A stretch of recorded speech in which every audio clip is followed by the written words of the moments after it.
Stay out of gear, guys. Stay clear. Cannon Webster just so long and so hard to score on here. Be interesting to see if D'Amelio takes shots or he's going to have Cannon come to him. That was kind of the mantra or defense of Lachlan McNeil. Hand fight, hand fight, hand fight. Let Cannon come to him, and he ended up winning in overtime. You can see that's D'Amelio's game plan so far. 0. Yeah, slow first period here in the 149 matchup. Some hand fighting going on right now.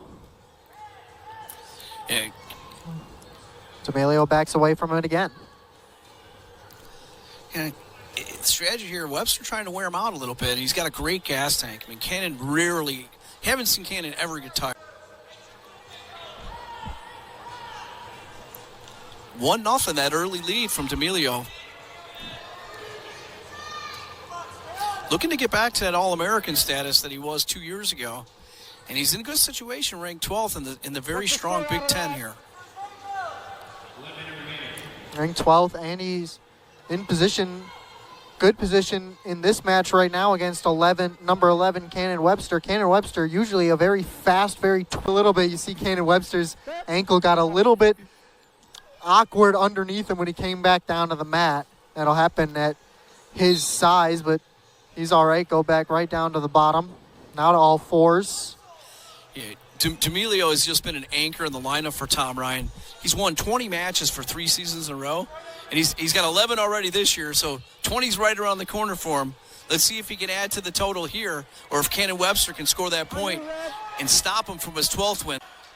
With riding time at 59 seconds, all but secured for Dylan D'Amelio. So now 2-point deficit for Cannon Webster. Needs a takedown. He needs that reversal like you talked about, Or a reversal, Tony. like I mentioned. Was very close to getting it just a moment ago. But it looks like Dylan D'Amelio is just going to hold on for dear life. It's a great job by D'Amelio riding out Webster. Great. Over Danny Pacino. The score now sits at 12-3. Upcoming is the 157 matchup between number 9, Patty Gallagher for Ohio State. For Illinois, it's number 27, Jason Kreiser. The cardiac Kreiser, high-flying Kreiser here against nationally ranked Patty Gallagher, number 9 from that St. Edwards, Ohio, famed program in Ohio that just did a documentary on him. And Jason's got a great gas tank here, and if there's any knock on Patty Gallagher, it's maybe that he's not so battle-tested in the third periods, but, 10-2 on the season, and he's looking like that nationally ranked kid that Tom Ryan recruited. Well, Kreiser outside of the top 25 is a very good opportunity here against a top 10 opponent. We weren't sure if we were going to see Sammy Sasso or not, and then we ended at Tony, and maybe he can wear Gallagher out here a little bit, and that's what he's trying to do. Well, it's a very favorable position for Kreiser. Gallagher completely sprawled out on the mat. Jason Kreiser made his way here from Illinois, from Maryland in high school, 4-time state champion. Then he was at Campbell University in Iowa State. Now he's wearing that blue and orange singlet in his last season and doing a nice job here against the highly ranked number 9, Patty Gallagher. Needs to keep putting him out, reach for that ankle, and there it is. There's the back points you talked about, Tony. He gets a full 4. And I mentioned I thought he was going to get those back points there. It was a good scramble by Gallagher to avoid it as long as he could, but it was just delaying the inevitable. Kreiser gets him to his back, gets 4 points, and a 7-point play for Jason Kreiser, now firmly in control of this matchup. Behind him for that go behind. This is the position Jason likes. This is where Jason scored twice so far on these shots. He's got to get locked up in his crotch or keep that far ankle. He's losing it a little bit, Tony. Gallagher trying to work and get around him. He's got to keep that ankle. High ankle wins here. High ankle wins. Jason needs to keep his hands locked. Don't let go of that. No takedown yet for Gallagher. Gallagher could do there when you have just no control over your bottom half, and there's the reversal. Just sealed it for Jason Kreiser.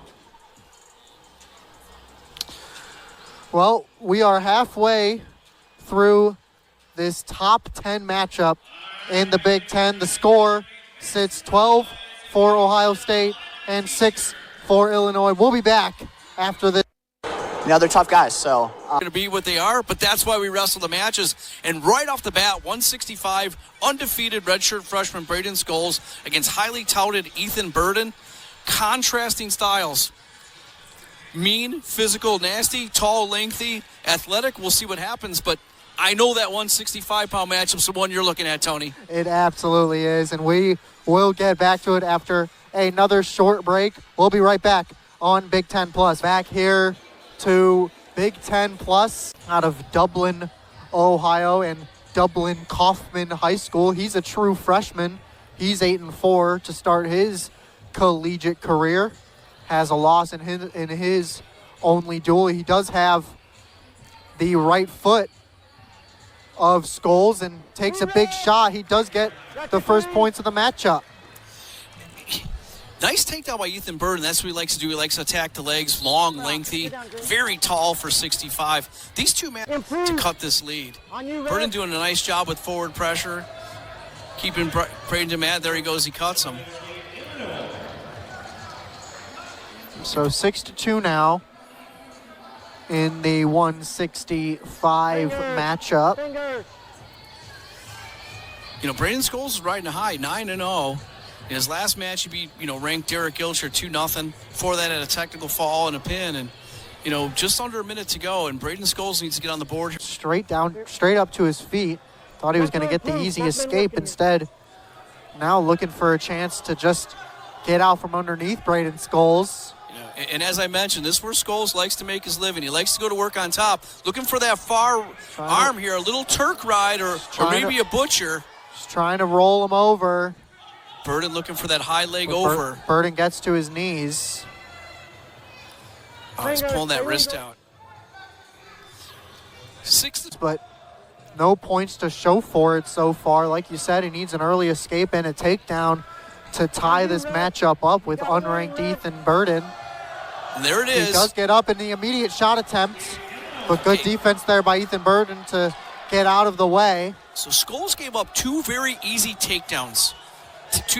Two very easy takedowns to Burden. He's backing on that single leg. It's not where Scholes wants to be, and that's what I was worried about. Once again, Burden tries for the leg chop. He has behind him.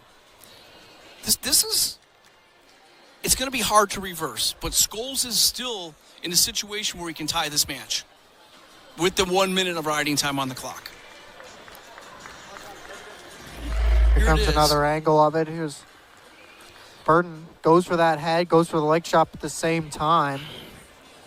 You see, grabs that ankle, and you see that head gets wedged underneath the backside of Braden Scholes, and right there they called the takedown. He's 9 seconds away from it as they go out of bounds. 7 seconds, 9-4 Burden. It's only been warned for stalling once. He could essentially just run away here. Right here, guys, 7. I need you to stop. There you go. And that's exactly what he does. He'll just run away. Good call there, Brian. They gave him a point for stalling immediately, but it's not going to matter. Ethan Burden with another unbelievable upset. We just saw one in the 57 go in favor. They were Olympic red shirts last year, getting some training with those Olympic wrestlers. They've come back for one more season here. Not the start that either brother would have really hoped for, and Coach Poeta talked about that when we talked to him earlier in the week, but still top of their class when it comes to Big Ten wrestling, and so is Carson Harchla. So you see It'll go behind. Very good play there by Danny Bronigal. He was in a very unfavorable position, but was able to spin out of it. That was some quick movement there by the big 174-pounder. And you mentioned going for that big leg brace of Harchla. I was going to ask you, do you think it's harder to get a grip on that big brace? I'm not quite sure, but I mean, it's sure an attacking point, right? But But that takedown by Danny Browner goes X. See, and you said 4-4 here with 1:28 seconds to go. But we're going to see, there's a half little shot, a little re-attack. We're going to see Danny's twin brother, Zach Bronigal. But there's another Bronigal, JoJo Bronigal. A nice re-attack. We'll get to JoJo here in a second. Walk us through this here, Tony. Well, Bronigal has that left leg of Harchla. It isn't the braced leg, it's the other one. Harchla grabbing for that left ankle of Bronigal, trying to get around. Bronigal just has a great... He will try to ride him out just a tad.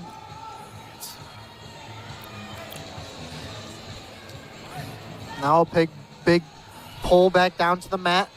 And another one trying to get around him. But now Harchla gets the escape. Okay, so now we're in an 8-5 match, as we talked about.